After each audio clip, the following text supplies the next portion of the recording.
10 bagong shows na mapapanood sa Kapatid Network at iba pang kapatid platforms, lalo pang magpapalakas sa TV5. Julia Barreto at Gerald Anderson, nagpakilig sa Itbulaga. Ngayong Miyerkules na June 25, ay natuloy na nga ang pagbisita ni Gerald sa Itbulaga, na matatanda ang inanunsyo noon sa Itbulaga ang dapat na pagbisita ni Gerald, na dapat nga ay noon pang June 6. Na napag-usapan na rin nga natin. Pero, ngayong Miyerkules nga, ay natuloy na nga ito, na kung saan, ay kahit nga nasa barangay si Gerald, ay talaga namang pinakilig ni Gerald na nasa barangay, at ni Julia na nasa studio ang mga manunood at mga netizens.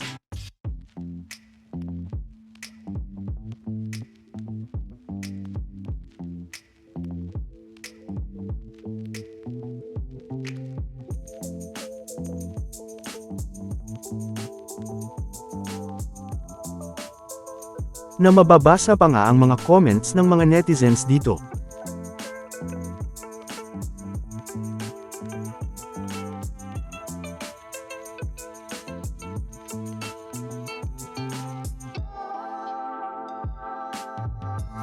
Dito din nga, ay ipromote na rin ni Gerald ang kanyang show na napapanood na nga sa TV5, na The Sins of the Father.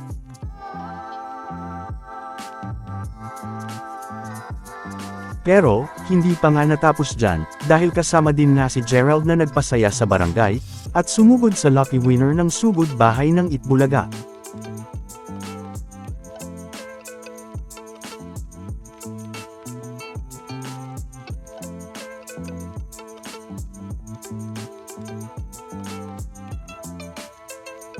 Na mukhang hindi nga ito ang huling pagbisita ni Gerald sa Itbulaga, dahil tila sa studio naman susunod na bibisita sa Itbulaga si Gerald Anderson, pagkatapos itong magpaalam kung pwede daw ba niyang dalawin si Julia sa Itbulaga.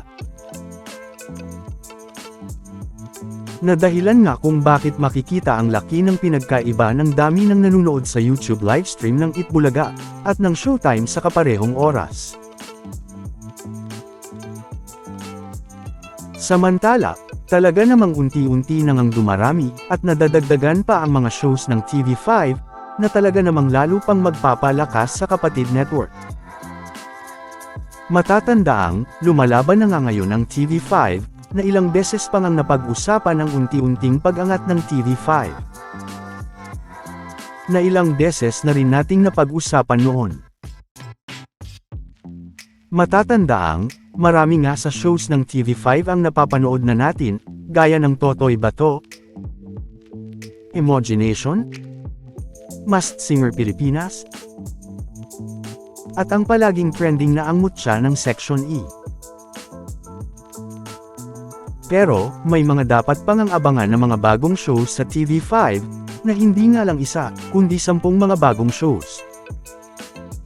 Na kung saan, ay makikita nga iyan sa TV5 website, sa mga upcoming shows ngayong 2025, na hindi pa nga naipapalabas sa TV5 Kapatid Network.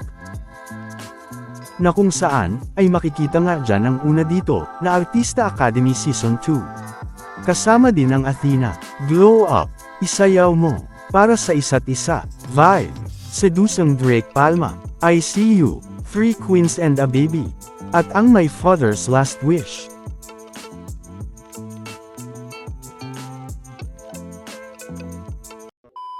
Welcome back mga ka-highlights. Bago tayo magpatuloy ay maaaring mag-subscribe at i-click ang notification bell para updated kayo sa mga susunod pang videos, at paki-like na rin ang video, share at mag-comment na rin. Maraming salamat po. Na sa mga hindi naman nakakaalam, ay ang Artista Academy, ay isang artista search ng TV5 na nagsimula pa noong 2012, at may premyong 20 million pesos at artist management contract sa nanalo noong 2012. At ngayong 2025, ay makikita nga ang bago nitong logo, na magbabalik nga para sa Season 2, na kung saan ay si Julia Barreto, na guest Dabark Ads din sa Itbulaga ang magiging host dito. Na ngayon pa lang nga ay kaabang-abang na sa TV5, lalo na nga ang mga bagong magiging kapatid stars na manggagaling sa Artista Academy. Pangalawa naman ang Athena, na kung saan ay isang revenge drama series, na kung saan ay si Her Majesty Maha Salvador naman ang magbibida dito. Na mababasa pa nga sa isang article mula Bandera, ang patungkol dito.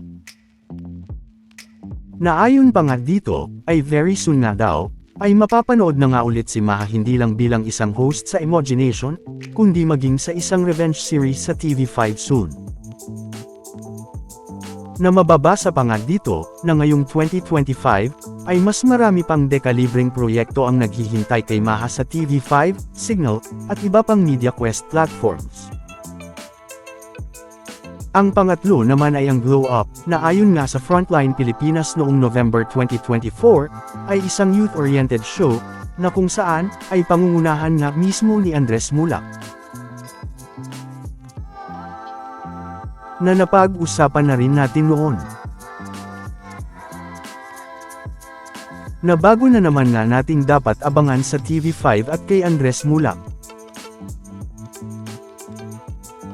Pang-apat naman ang Isayaw Mo, na isang dance reality competition, na pangungunahan din ng Her Majesty Maha Salvador.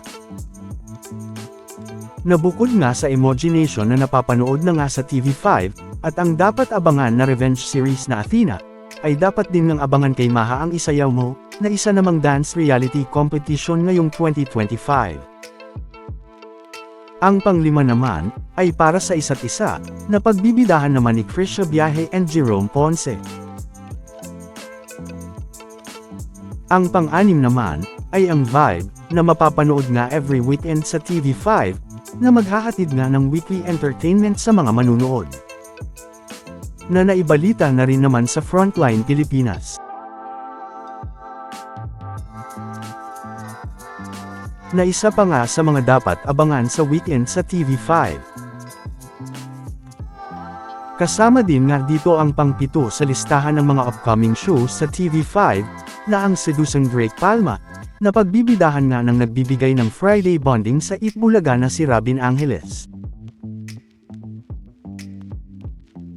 Nagaya nga ng ang mutya ng Section E, ay pagkatapos mapanood sa Viva One app, ay mapapanood din ang Sedusang Drake Palma sa TV5 soon.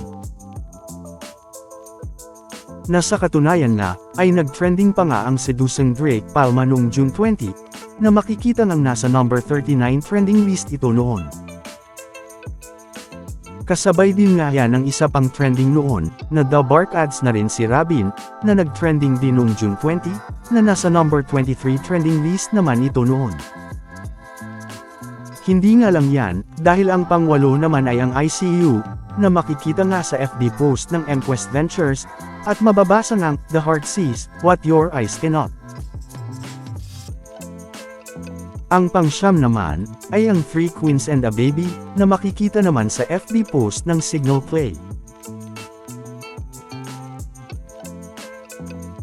At ang pang-sampu naman at ang panghuli sa listahan ng mga upcoming shows, ay ang My Father's Last Wish. Na mga naibalita na rin nga sa Frontline Pilipinas.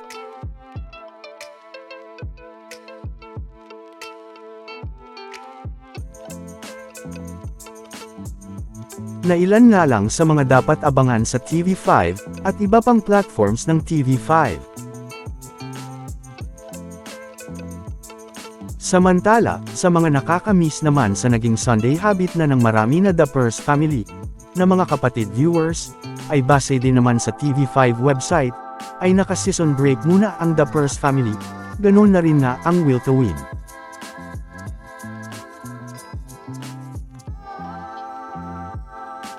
Samantala, ano naman ang mga masasabi nyo, patungkol sa mga napag-usapan natin, sa video na ito?